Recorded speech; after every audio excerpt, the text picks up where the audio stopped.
Dearest friends, we left Abdul-Baha, aged nearly 19, at the moment when he accompanied Baha'u'llah out of the garden of Najib Pasha, the Nabajiyya garden, which we know as the Rizwan garden. It was the 3rd of May, 1863. Have you ever thought deeply of that moment? It must have been a hectic day that started very early, because they had all been living in tents, and the tents had to be taken down. All of everybody's belongings had to be packed onto mules. The children would have been excitedly darting about, eager to be helpful and getting in everybody's way. And the ladies must have been thinking of the days and weeks they would be spending sitting in those howdahs, up, down, yes? And whilst all this turmoil was going on, people poured into the garden for their final farewells. Some would be going with Baha'u'llah, and some would not. But at last the mules were loaded, the howdahs were settled on them, the ladies and children took their seats in the howdahs, and the red roan stallion was brought out for Baha'u'llah to mount. During all those years in Baghdad, Baha'u'llah, although he could have used a horse, had chosen to ride a donkey. But now he was mounted on this splendid Arab stallion that had been sent for him by some of the friends from Persia. And there was another symbolic sign of the divine authority that was now visibly his, because Baha'u'llah was wearing a Taj.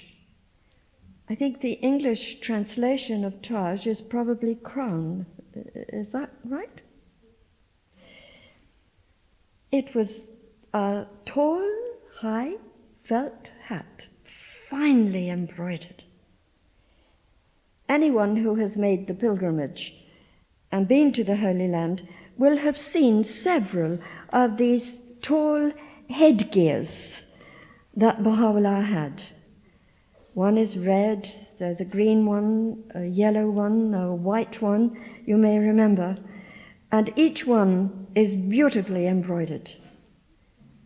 All this was noted by the people who had crowded into the garden.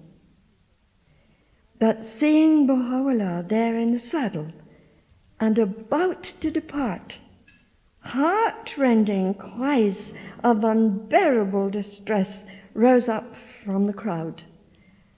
And the call, Allahu Akbar, Allahu Akbar, sounded again and again and again. Now, we've all seen on the television scores and scores of Iranians and Iraqis yelling out that cry. So we have a better idea now what it must have been like on that day, the 3rd of May, 1863, because emotions ran high. People threw themselves in the pathway of Baha'u'llah's horse, and for the first time the people saw Baha'u'llah's splendid horsemanship as he controlled that prancing stallion.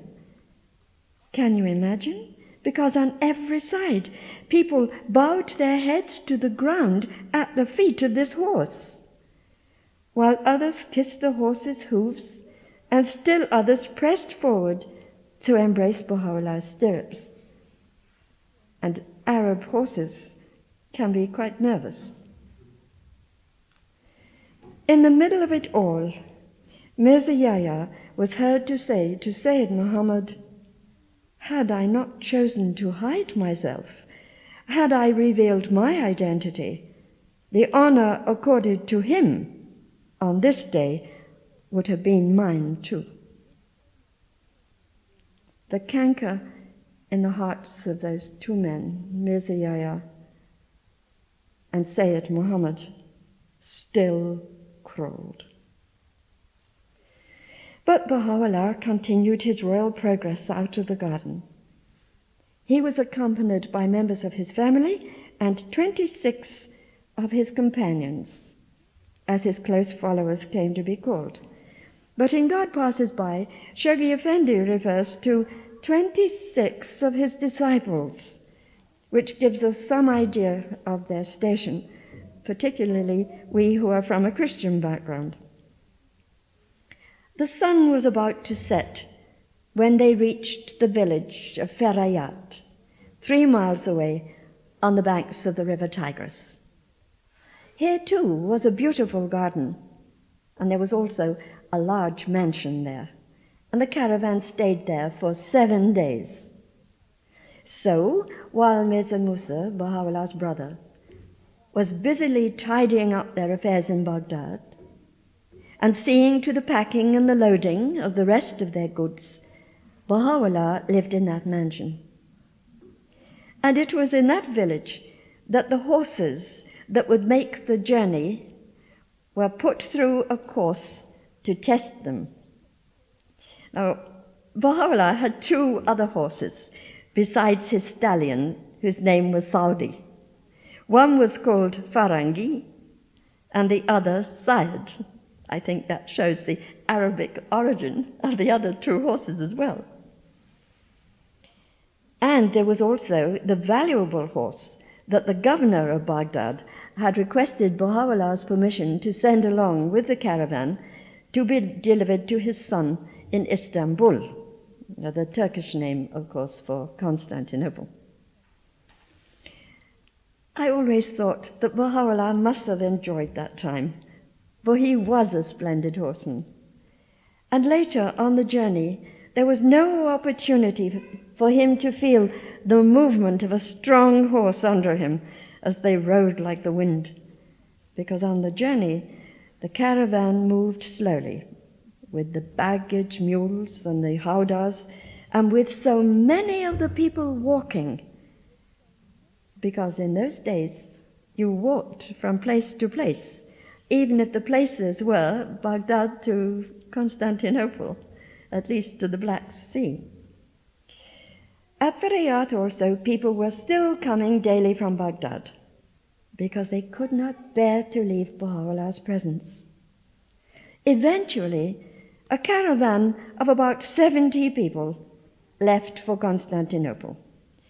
There were 50 mules, a mounted guard of 10 soldiers with their officer, 7 pairs of howdahs on mules, and each pair of howdahs had 4 parasols, because they would pass from late spring into the heat of summer. And they would travel for almost 4 months, by day, or when it was very hot, by night, at the pace of those who were walking. And the one who did most of the organization of that whole trip was Abdu'l Bahá, now 19 years old. The route had to be planned day by day. Stopping places had to be worked out, because it was not such a small caravan. Food and water, not only for the human beings, but for all those animals, had to be assured as well, and all that food and fodder bought and paid for, because Baha'u'llah took nothing from the country people on the way. They paid for all they had, and that was quite a new thing too. And then all this had to be distributed evenly amongst everybody. Now one day, along the route, there was one of the travelers whose name was Sayyid Hussan, and he came from Kashan. But he was a great one to tease and make fun, and he longed always to amuse Baha'u'llah and make him smile. And he went along to Baha'u'llah's tent to complain. he had the task of caring for that valuable horse that was to be delivered to the governor's son. And he announced to Baha'u'llah very seriously that the greatest branch, as Abdu'l Bahá was known, gave out sufficient barley and fodder to feed the other animals, but did not give him any for his horse. Of course, it wasn't exactly his horse anyway. But just then, Abdu'l Bahá came into the tent, and seeing him, Sayyid Hussein took to his heels and ran off into the desert, not to be seen for quite some time. Now, there is a long and interesting list of the responsibilities that various of the men had on that journey, and I thought you might like to hear this list. 2 prepared and served meals, and that was no small matter for a party of, as they went along, it became more than 70. 1 provided coffee and prepared hubble-bubble pipes. Can you imagine? 2 were in charge of the tea and the samovar. 2 were responsible for the pitching of the tents and for the security of the camp. 2 served Baha'u'llah personally. They were Mirza Aghajan, Baha'u'llah's amanuensis or secretary, and a very wonderful young man who was never to reach Akka with Baha'u'llah, and that was Aghay Munir. 3 of the men groomed the horses. 1 who spoke Turkish acted as interpreter for the people that the caravan met on the way, and 2 of the boys served the ladies. So those were the ones who had responsibilities for these areas of work, and of course they geared up other people to help them to carry out the responsibilities. Abdu'l Bahá himself described some incidents from that journey, and I thought that you might like to hear what the Master said. So we turn in Baha'u'llah and the King of Glory to pages 176 and 177. And here is what Abdu'l Bahá said. At the time when, with all pomp and ceremony, Baha'u'llah and his retinue departed from Baghdad, Janabi Munib accompanied the party on foot. That's one of the 2 friends who personally served Baha'u'llah, you remember. The young man had been known in Persia for his easy and agreeable life and his love of pleasure, also for being somewhat soft and delicate and used to having his own way. It is obvious what a person of this type endured, going on foot from Baghdad to Constantinople. Still, he gladly measured out the desert miles, and he spent his days and nights chanting prayers, communing with God, and calling upon him. Abdu'l Bahá said he was a close companion of mine on that journey. There were nights when we would walk, one on either side of the Hawdah of Baha'u'llah, and the joy we had defies description. Some of those nights he would sing poems. Among them he would chant the odes of Hafiz, like the one that begins, "Come, let us scatter these roses, let us pour out this wine." And that other, "To our king, though we bow the knee, we are kings of the morning star. No changeable colors have we, red lions, black dragons we are."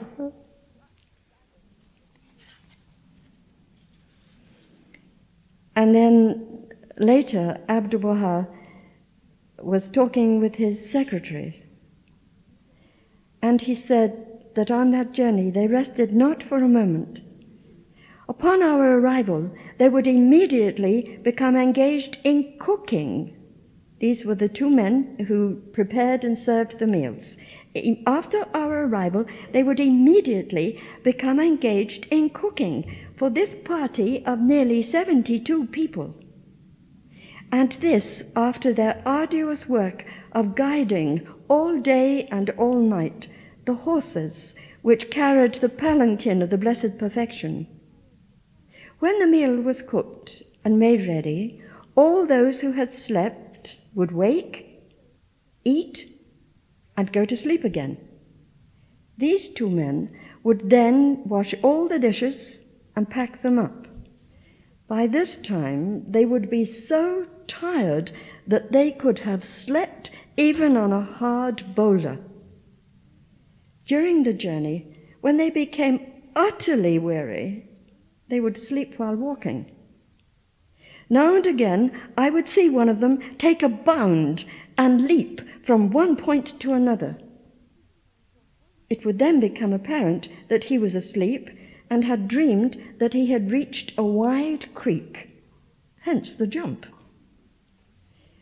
In a word, from Baghdad to Samsun, they served with rare faithfulness. Indeed, no human being had the fortitude to bear cheerfully all this heavy labor. But because they were kindled by the Spirit of God, they performed all these services with the greatest happiness. I remember how, in the early morning, when we wanted to start for another caravanserai, we often found these two men fast asleep. We would go and shake them, and they would wake with much difficulty. While walking, they always chanted communes and supplications. Baha'u'llah at that time explained in brief, but nevertheless with telling words, the nature of the journey which lay ahead of them.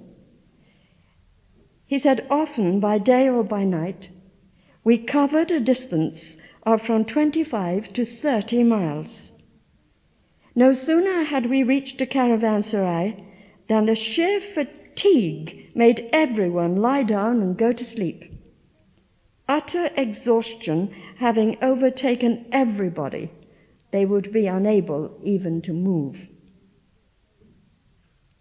But Abdul-Baha himself often had little or no rest during those stops, for his was the duty to see that the large party, including the animals, were supplied with food and daily necessities. But we have some words from the greatest holy leaf about Abdu'l-Bahá's situation on that journey. Because he told somebody one day, sometimes my brother was exhausted. And then, when the caravan had got underway, he would take one of the horses, and remember these were the fast Arabian horses. He would take one of the horses and he would ride on and on and on into the distance.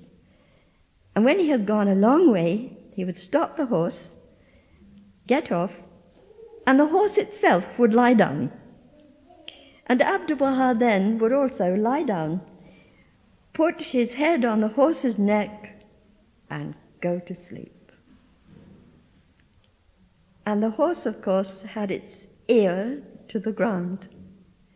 And so the horse could feel the vibrations of the caravan when it was coming nearer and nearer.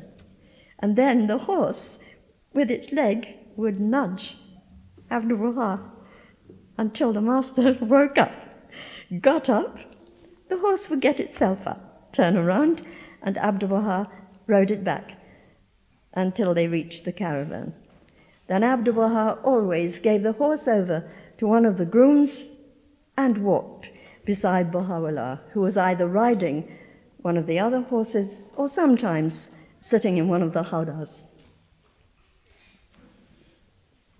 There is no time to tell of the wonderful ways in which the caravan was received and treated as it wound along the way. But it was a truly royal progress. And eventually they reached Samsun on the shores of the Black Sea. After waiting there for 1 week for the arrival of an Ottoman steamer, they were, of course, going to the capital of the Ottoman Empire, everything was loaded onto the ship that was anchored offshore. There were trunks, goods, and horses. Does your imagination carry on and on as you see these trunks and all the goods and these horses?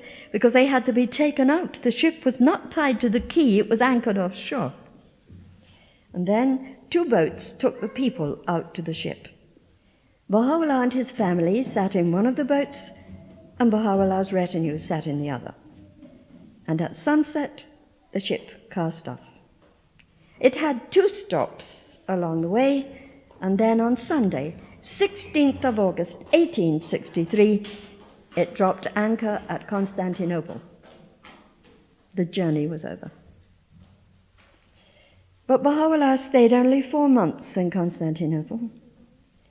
Again, pressure was brought to bear, and he was ordered to proceed forthwith to Adrianople, which we know by its Turkish name of Edirne. It was a 12-day journey, but it was made during the worst winter in Turkey in the then living memory, with some riding on pack animals, some riding in wagons, with their belongings piled into carts drawn by oxen. They set out, accompanied by Turkish officers, on a cold December morning amidst the weeping of the friends they were leaving behind. Baha'u'llah wrote of that moment when he said, "Neither my family nor those who accompanied me had the necessary raiment to protect them from the cold in that freezing weather.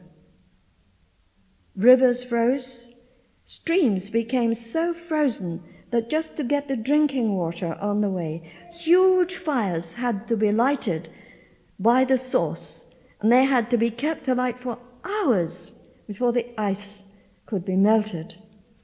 And Abdul-Baha suffered such frostbite on that journey that he bore the marks of it for the rest of his life. And someone in Haifa told me once, you can always tell which rooms were occupied here by Abdul-Baha. That is in Akka and in Haifa, because the master suffered so much from that frostbite that he was terribly susceptible to cold, and he always had the room lined with wood. So when you go to the house of Abud and you are taken into the room where Baha'u'llah revealed the Kitab-i-Aqdas, you will see it is lined with wood, because after Baha'u'llah left Akka, Abdu'l-Baha had that room. They arrived in Adrianople on December 12th, 1863, and Abdul-Baha was still only 19 years old, and Bahia Khanum was 17. Edirne is in European Turkey, and so for the first time, a manifestation of God lived on European soil. Perhaps we should never forget that. Everything is still there. The caravanserai, which is still called the Khani Arab, to which they went when they arrived, and where the accommodation was very poor. The houses in which Baha'u'llah, his family, and the companions lived. The mosque which Baha'u'llah attended. And also now there is an active local spiritual assembly and a Baha'i community.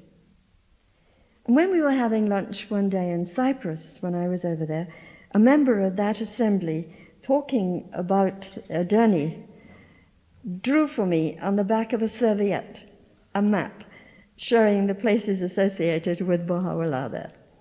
And one of the things I was so sorry when I moved over here from Scotland to Northern Ireland, I lost the map. But we must press on, pausing only to mention the most vital points of that stay in Adrianople. The first thing is that Baha'u'llah's proclamation to the kings and rulers began in Adrianople. It was continued and completed in Akka. The second thing is that the final rift between Mirza Yahya and his older brother, Baha'u'llah, despite all Baha'u'llah's efforts to prevent it, took place there. It was there that Mirza Yahya attempted to poison Baha'u'llah. And everyone who has been to Haifa will have seen the handwriting of Baha'u'llah before that incident and after it. Because the poisoning, which made him seriously ill for weeks, left him with the shaking of a hand from which he never recovered, and his writing shows that. This difficulty and trouble within Baha'u'llah's own family caused confusion and endless problems. Confusion in high places amongst the Turkish officials who were not against Baha'u'llah himself, but the confusion was so much it led to other difficulties and problems, and they were passed down the generations to Abdu'l Bahá and even to Shoghi Effendi. This is covenant breaking. Mirza Yahya broke the covenant of the Bab, egged on always by Sayyid Muhammad of Isfahan and those who circled round him. Baha'u'llah named Adrianople this remote prison. He lived there for nearly 5 years. One day in the mansion of Baji, he recalled some of those days. And his words also give us valuable guidance about how to teach.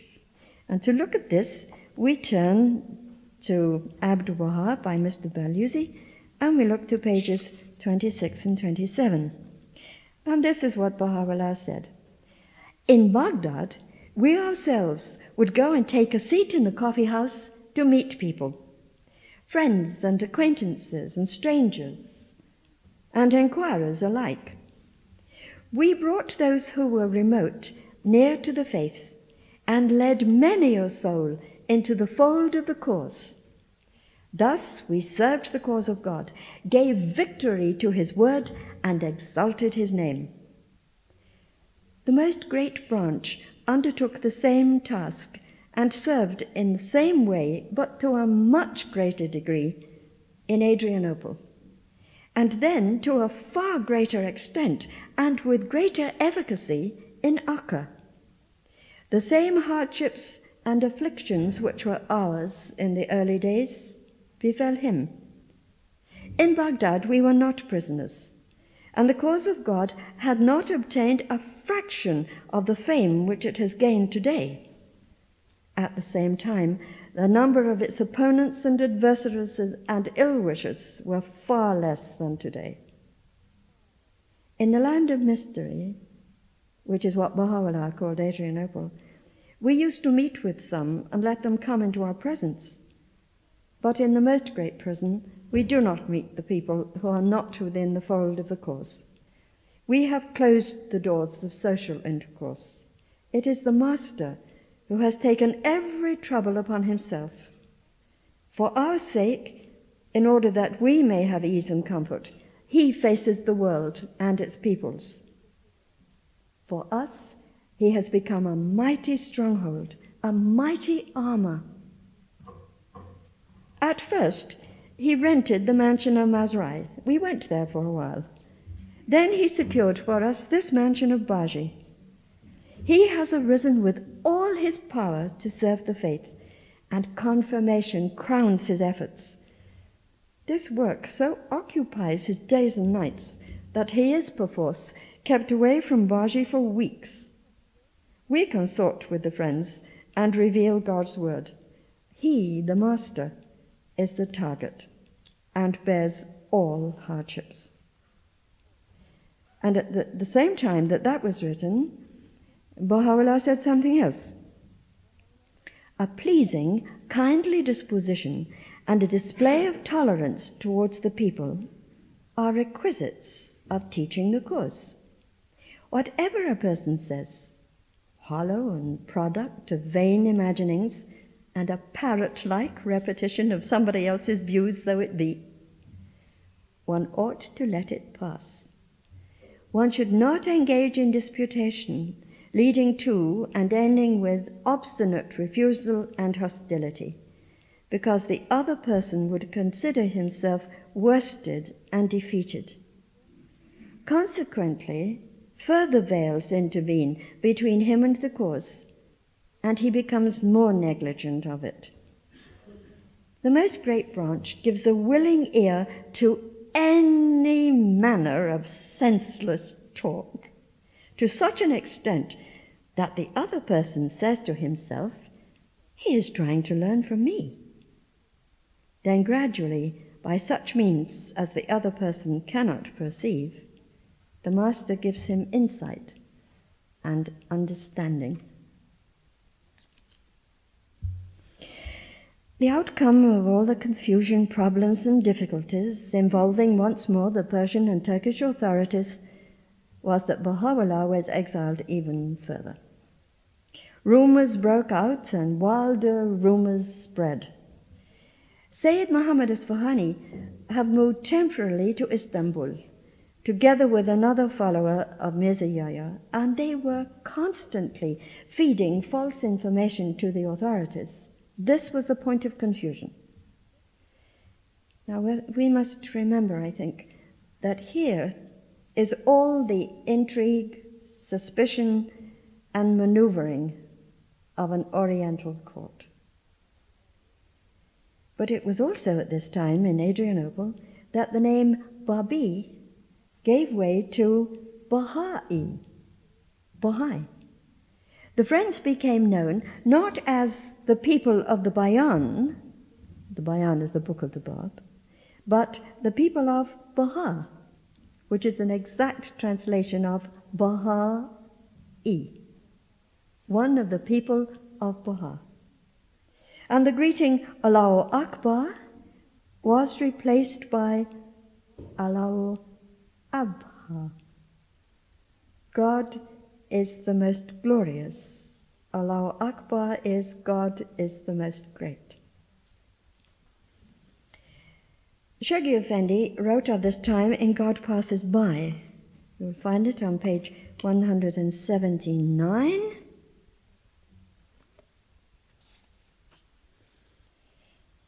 And the Guardian said, "Suddenly one morning, the house of Baha'u'llah was surrounded by soldiers. Sentinels were posted at its gates. His followers were again summoned by the authorities, interrogated, and ordered to make ready for their departure. The loved ones of God and his kindred, is Baha'u'llah's testimony, were left on the first night without any food. The people surrounded the house, and Muslims and Christians wept over us. We perceived that the weeping of the Christians exceeded that of the weeping of others. That is a sign for such as ponder." One of the followers of Baha'u'llah wrote, "A great tumult seized the people. All were perplexed and full of regret. Some expressed their sympathy, others consoled us, some wept over us. Most of our possessions were auctioned at half their value. Some of the consuls of foreign powers called on Baha'u'llah and expressed their readiness to intervene with their respective governments on his behalf, suggestions for which he expressed his appreciation, but which he firmly declined. And Baha'u'llah himself has written, the consuls of that city, Adrianople, gathered in the presence of this youth at the hour of his departure and expressed their desire to aid him. They verily evinced towards us manifest affection." But the Persian ambassador promptly informed the Persian consuls in Iraq and in Egypt that the Turkish government had withdrawn its protection from the Bahá'ís and they were free to treat them as they pleased. But there was one thing that Baha'u'llah had done whilst in Baghdad that protected the Friends. Because whilst they were there, Baha'u'llah made arrangements that they should take Turkish citizenship. And without any fuss, without any great outcry, slowly by slowly, 2 by 2, day by day, they went along to the official office and changed their passports. They became citizens of the Ottoman Empire and out of reach of the Persian consuls.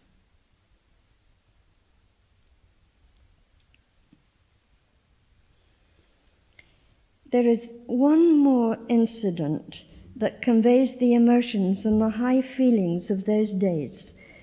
And because we don't very often have the possibility of looking in such depth at the times of Baha'u'llah and Abdul-Baha, I thought that it would be worth spending a couple of minutes looking at this. Because in one of the accounts which was written of those days, it says that two brothers, Haji Jafar and Haji Taki, resided in the inn. They were not molested nor imprisoned, and it was therefore assumed that they would be left behind. But they were most of the time in the Baruni. Do you remember from yesterday this Baruni, which was where the men received their guests and the women never went there? Most of the time they were in the Baruni, and they came and went without hindrance. One night, after sunset, we all went into the Baruni, and Haji Jafar and his brother were both there. Haji Jafar got up and went over to the window which overlooked the street. Soon we heard a hissing noise, and, going to investigate, we found that the Haji had cut his throat, and blood was gushing out. We were greatly perplexed. Should he die, we said, how could we prove that he had committed suicide? And so we hurried to convey the news to the most great branch. Everybody in trouble hurried to Abdul-Baha. He came out to the Baruni, and since the house of the judge, the Qadi, was near, the master sent for him and also for a surgeon who lived in the neighborhood. Then a crowd gathered. The surgeon took hold of the Haji's throat, cut as it was, and this action revived the Haji, who began to speak. The judge asked him, "You did this to yourself?" "I myself," he replied. "But why?" the judge asked. "Because," he answered, "I saw that I was about to be deprived of accompanying my Lord, of the bounty of his presence. So I did not wish to live." "With what instrument did you cut your throat?" the judge asked. "With a razor, such as is used by barbers, which I bought in the bazaar," the Haji replied. They made a search. They found the razor in the street and brought it. The Haji was repeatedly questioned, and he stoutly stood by his answer, that he found the thought of life unbearable in separation and wished to die. All these questions and answers were put down in writing. The surgeon expertly attended to the Haji's self-inflicted wound, and eventually he recovered. The comments on the astonishment of the onlookers were these: "These people know that banishment entails imprisonment and much hardship, yet they prefer it to being left behind and choose death rather than separation. What is this evident attraction that has seized them?" On the 12th of August 1868, Baha'u'llah and his family left Adrianople for an unknown destination. First, they went to Gallipoli. Finally, it was announced that they would all be kept together, because that had been the thing more than anything else that had bothered them. There were rumors that Baha'u'llah would be sent by himself somewhere. There were wilder rumors that the followers of Baha'u'llah would be taken away, persecuted, or killed. Everything fed on the rumors, and they got worse and worse. But finally, it was announced they would all be kept together and not dispersed, and sent to the same destination. And that destination was Akka. 4 of the Bahá'ís were sent to Cyprus with Mirza Yahya, And Sayyid Muhammad of Isfahani and several others who were supporters of Mirza Yahya were sent with Baha'u'llah to Akka. And that was the wellspring of more trouble to come in the future. From Gallipoli, they sailed to Alexandria in Egypt, where they changed ships for Haifa. And it was there that those going to Cyprus were separated from those going to Akka. A sailing boat took the exiles across the bay to Akka. Then a prison colony, Akka is one of the oldest continuously inhabited cities in the world. It has always been a very important city strategically, but its fortunes have gone up and down, and sometimes it just sunk into the state of a dilapidated village. It was on the afternoon of 31st August 1868 that Baha'u'llah, his family and companions, entered the most great prison, and their life began in its strongly fortified citadel. So many of us have made the pilgrimage that we probably, as Baha'is, know more about Akka than any of the other cities that are associated with Baha'u'llah. So we know of the sickness that swept over them all on their arrival in the prison, cholera and dysentery, and how Abdul-Baha nursed them, and he nursed 8 of the 10 prison guards as well, because they went down with the cholera. We know how the purist branch died there, how he begged Baha'u'llah that his life might be offered, that the doors of the prison could be opened to the friends, and they could come into the presence of Baha'u'llah. But there is one story that Abdul-Baha told in America of his own early experiences when they first came to the prison. On arriving at the citadel, Abdul-Baha said he was ironed by the guards. That is, that an iron cuff was placed around each knee and each ankle, and iron chains were put about his waist. And whilst this was being done by the guards, Abdul-Baha said that laughing and singing. And the guard said, "What is this? When we put people in irons, they don't usually laugh and sing." Gradually, however, those guards began to develop a great affection for Abdul-Baha. And when they went along with him to the bazaar to buy food for the prisoners, they didn't like to see him walk about in the streets of Akka as a chained prisoner. So they would wrap the chains round the master's waist, and then they would drape his abba over the chains to hide them so. And that did very well, until the time came that Abdul-Baha said that he would go to the public baths. And so, of course, the guards said, "You cannot." And Abdul-Baha said, "I will go." And the guard said, "But you cannot go in these chains, and we cannot take them off." It is possible that by then the iron cuffs had gone, but the chains had not. Abdul-Baha said, "I will go." So once again they wrapped the chains like a belt around his middle and drew his abba over, and off they went, because everywhere the master went he had to be accompanied by guards. And they went to the public baths. But as they walked along, and those who have been to Akka and know the direction of the public baths know that you go through the main thoroughfare of the old city.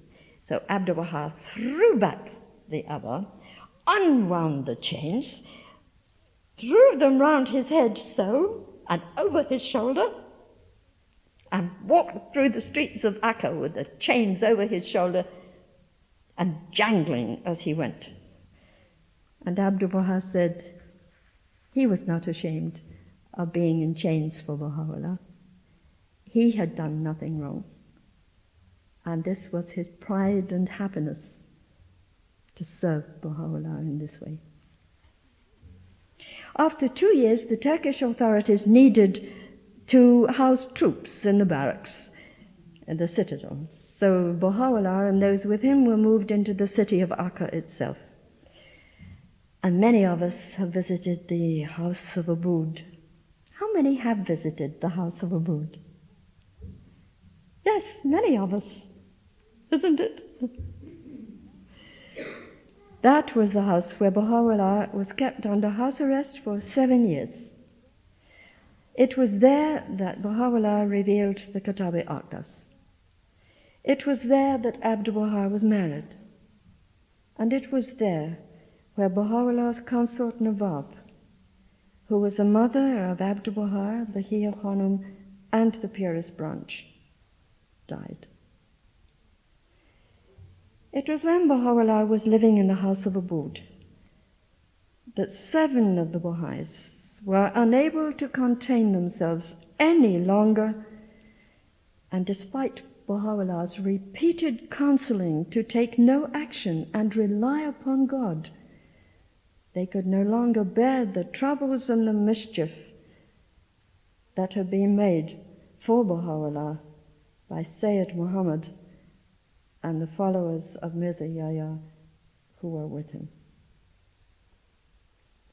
And they murdered them all. This caused the greatest distress to Baha'u'llah and a great commotion. The outcome was that the 7 murderers were imprisoned for 7 years. 16 others of the companions were moved after 6 days, because they were all gathered up and put into the jail. They were moved after 6 days to the place where Baha'u'llah himself had been taken on the first night of their arrival in Akka. You remember everybody else had gone to the citadel, but Baha'u'llah was taken off to be examined. Baha'u'llah was held in rooms above the city jail for 3 days, and Abdul-Baha and 3 others were held in the jail for the same length of time, and Abdul-Baha was once again put in chains. And then, after that 3 days, each of them was allowed to return to his home. But it took a long time before the people of Akka forgot or forgave the action of those followers of Baha'u'llah. And that is when Baha'u'llah himself said, "It is not my enemies, it is those who say that they love me who cause me the greatest trouble." One day, Baha'u'llah said, "I have not gazed on verdure," that's just the green and the love of the countryside, "for 9 years. And then he said something that I think architects of the future will bear in mind. Baha'u'llah said, "The country is the world of the soul, the city is the world of bodies." And later, Abdul-Baha spoke of that time. And once again, you will find this in Mr. Baluz's book, and this time it is on page 39. And this is such a lovely story, I think. Because Abdul-Baha said, "When I heard indirectly what Baha'u'llah had said, I realized that he was longing for the country, and I was sure that whatever I could do towards carrying out his wish would be successful. There was in Akka at that time a man called Muhammad Pasha Savat, who was very much opposed to us. He had a palace called Mazrai, about 4 miles north of the city. A lovely place, surrounded by gardens and with a stream of running water. I went and called on this Pasha at his home. I said, 'Pasha, you have left the palace empty and are living in Akka.' He replied, 'I am an invalid and cannot leave the city. If I go there, it is lonely and I am cut off from my friends.' I said, 'Well, you are not living there and the place is empty. Let it to us.' He was amazed at the proposal, but soon consented. I got the house at a very low rent, about £5 per annum, paid him for 5 years, and made a contract. I sent labourers to repair the place and put the garden in order and had a bath built. I also had a carriage prepared for the use of the Blessed Beauty. One day I determined to go and see the place for myself. Notwithstanding the repeated injunctions given in successive firmans, they had come from the Sultan, these orders called firmans, that we were on no account to pass the limits of the city walls, I walked out through the city gate. Gendarmes were on guard, but they made no objection, so I proceeded straight to the palace. The next day I went out again, with some friends and officials, unmolested and unopposed, although the guards and sentinels stood on both sides of the city gates. Another day I arranged a banquet, spread a table under the pine trees of Baji, and gathered round it the notables and officials of the town. In the evening we all returned to the town together. And then Abdul-Baha went back to the matter of Masrai. One day I went to the holy presence of the beloved beauty and said, "The palace of Masrai is ready for you, and a carriage to drive you there." But he refused to go, saying, "I am a prisoner." Later I requested him again, but got the same answer. There was, however, in Akka a certain Mohammedan sheikh, a well-known man with considerable influence, who loved Baha'u'llah and was greatly favored by him. I called this sheikh and explained the position to him. I said, "You are daring. Go tonight to his holy presence, fall on your knees before him, take hold of his hands, and do not let go until he promises to leave the city."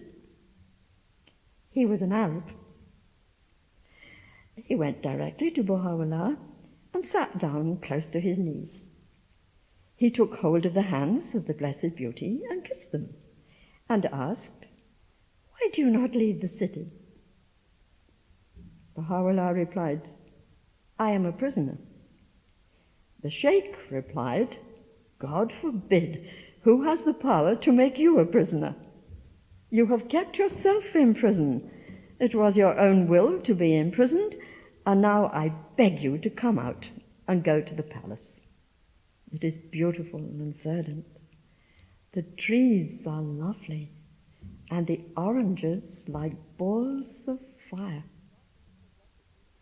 As often as the Blessed Beauty said, "I am a prisoner, it cannot be," the sheikh took his hands and kissed them.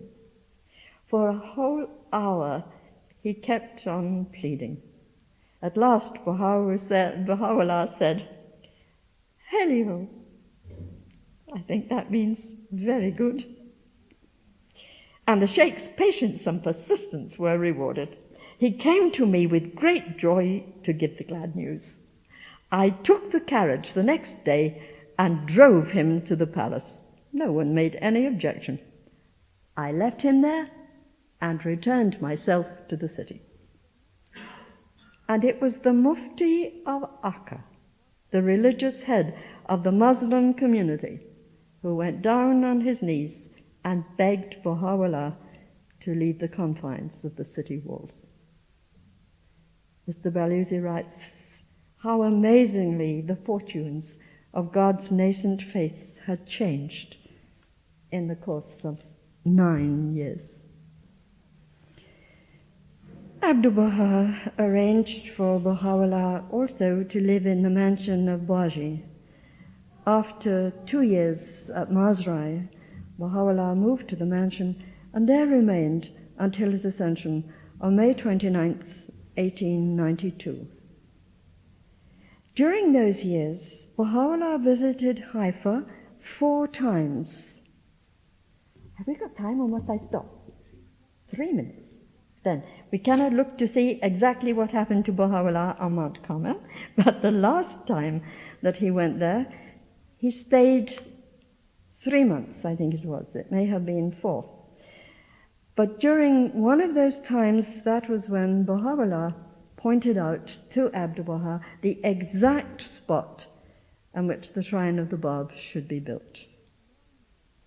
Already 9 months before his ascension, Baha'u'llah had expressed his desire to leave this world. And from that time onward, it became more and more clear that the end of his earthly life was approaching.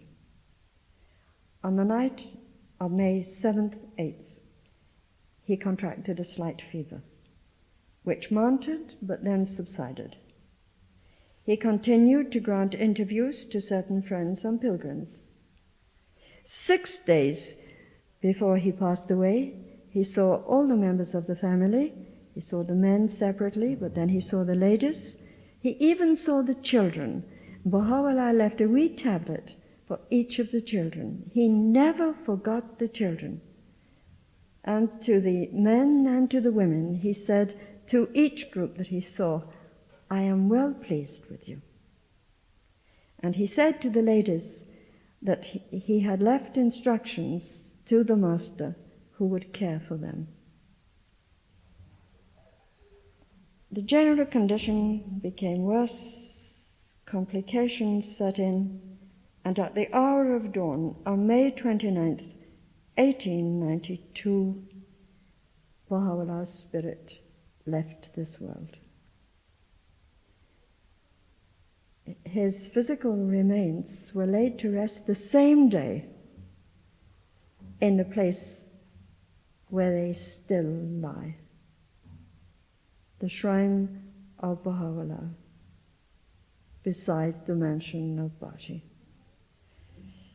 To the Bahá'ís in Persia, Egypt, Syria, Iraq, and other Ottoman dominions, in Caucasia and in Turkestan and other lands of the East, Abdu'l Bahá sent his first message to them. You will find it in Mr. Ballius's book on pages 48 and 9.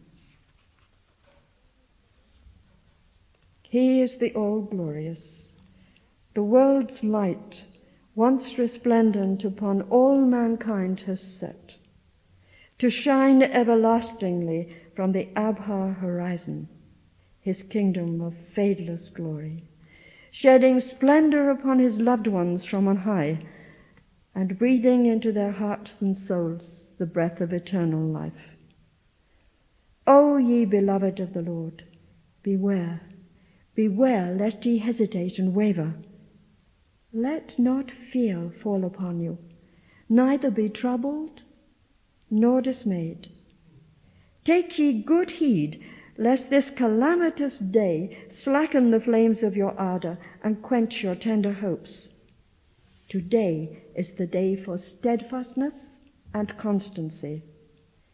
Blessed are they that stand firm and immovable as the rock, and brave the storm and stress of this tempestuous hour. They, verily, shall be the recipients of God's grace, shall receive his divine assistance, and shall be truly victorious. The Sun of Truth, that most great light, has set upon the horizon of the world to rise with deathless splendor over the realm of the limitless. In his most holy book he calleth the firm and steadfast friends. O peoples of the world, should the radiance of my beauty be veiled, and the temple of my body be hidden, feel not perturbed. Nay, arise and bestir yourselves, that my cause may triumph, and my word be heard by all mankind.